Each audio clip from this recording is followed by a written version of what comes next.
Topic है व्यंजन संधि। तो हम आज आपको व्यंजन संधि करने के ट्रिक लेकर आए हैं। तो पहले सबसे जान लेते हैं बेसिक्स क्या है, इसके बुनियादी चीज़ें क्या हैं। तो व्यंजन संधि किसे कहते हैं?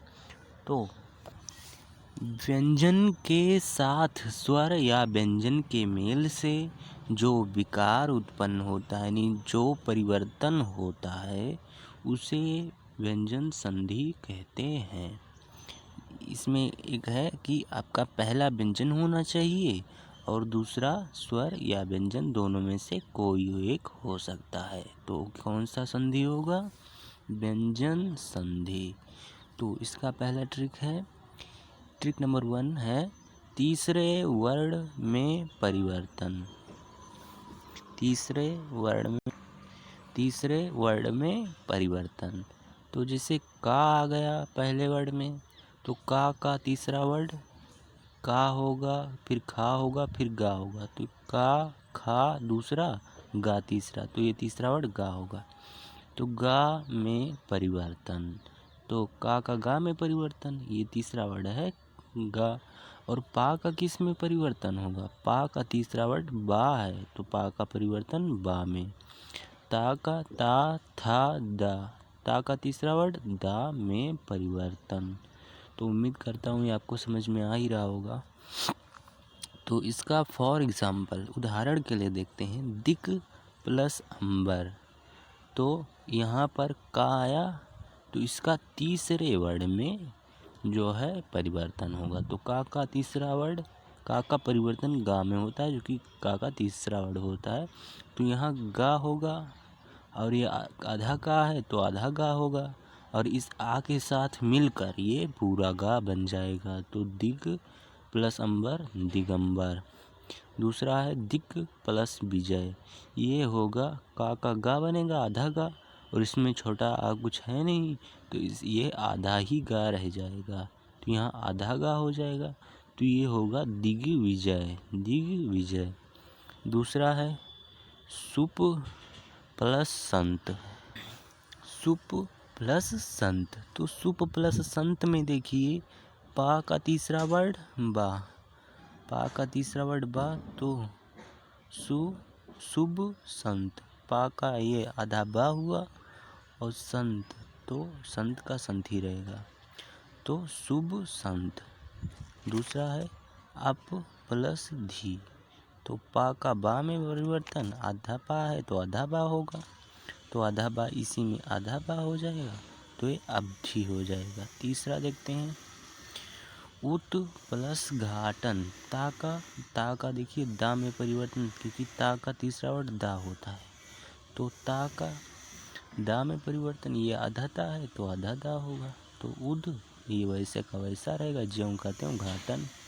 भगवत प्लस भजन में ता का आधा दा हो गया, और ये ज्यों का त्यों है, भगवत प्लस भजन या भगवत भजन होगा, ये होगा। और ट्रिक नंबर दूसरा है पांचवें वर्ण में परिवर्तन। पांचवें वर्ण में परिवर्तन, तो का पांचवा वर्ण अंगा में परिवर्तन, ता का पांचवा वर्ण ना में परिवर्तन, क्योंकि ता का ना में परिवर्तन, जो कि इसका पांचवा वर्ण है। इसका एग्जाम्पल देखते हैं। तो यहाँ एग्जाम्पल है वाक प्लस मय। तो का पांचवा वर्ण अंगा, तो ये अंगा में बदल गया, तो वांगमय, ये हो गया वांगमय। और दूसरा देखते हैं ता उत प्लस मत। तो ता का पांचवा वर्ण क्या होगा? ना। तो ये आधा ता है, तो ये आधा ना में जुड़ेगा, तो ये उन, ये ज्यों का त्यों मत। तो ये है। आगे का देखते हैं चित प्लस मय। तो चित ता आधा है, तो ता बदलता है ना में, तो ये आधा ना हो जाएगा, तो चिन्ह मय ज्यों का त्यों रहेगा। जगत प्लस नाथ में ता ये ना में बदल गया, और ये ज्यों का त्यों है, तो जगन्नाथ। ये आधा ना क्यों लगा है? क्योंकि ये ता में हलंत है, यानी ता आधा है। ट्रिक नंबर तीसरा देखते हैं, ट्रिक नंबर तीसरा बेहद ही आसान है। इसमें स्वर के साथ छा हो तो इस छा पे चा जुड़ जाता है। स्वर प्लस छा हो, स्वर में छा जुड़े तो इस छा पे चा जुड़ जाएगा, यही विकार उत्पन्न होगा। तो इसका एग्जाम्पल है आ प्लस छादन। ये स्वर है, ये एक प्रकार का स्वर है, वॉवल है, इसमें छा जुड़ा है तो इसी में चा जोड़ दीजिए, आधा चा, और बाकी का वैसे ही रहेगा। तो आ प्लस चा जोड़ेंगे तो आच्छादन।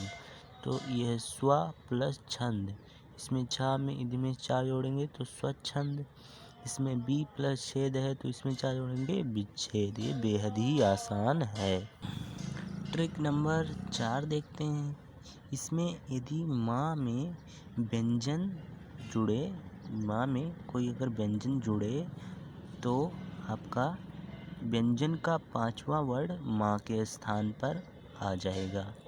जैसे देखते हैं,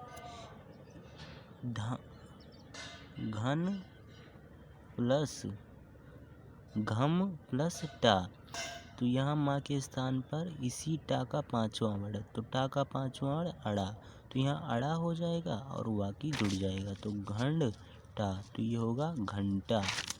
इसमें सम प्लस तोष है तो इसमें माँ के स्थान पर ता का 5वां वर्ड, ता का इसी ओवल का यानी व्यंजन का ही 5वां वर्ड जुड़ेगा, तो इस ता का 5वां वर्ड है ना, ता का 5वां वर्ड है ना, तो यहाँ सन आधा माँ है तो आधा ना जुड़ा, तो संतोष। ये बेहद ही आसान था। 5वां ट्रिक। 5वां देखते हैं। यदि आ रहा है कि माँ में अंतः व्यंजन या ऊष्म व्यंजन जुड़े तो माँ अनुस्वार यानी अंग की बिंदी में बदलता है। तो अंतःस्थ व्यंजन किसे कहते हैं? या रा ला वा को अंतःस्थ व्यंजन कहते हैं। और ऊष्म व्यंजन किसे कहते हैं? सा हा को ऊष्म व्यंजन कहते हैं।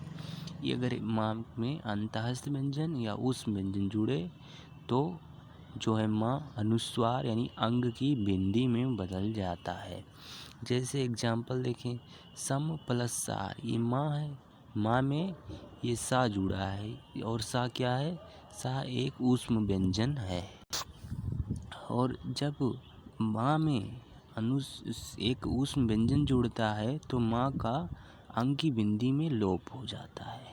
तो माँ का अंग की बिंदी में यहाँ लोप हुआ तो अंग की बिंदी लग गई, माँ खत्म हो गया और ये सार लग गया। ये बराबर है सम प्लस योग।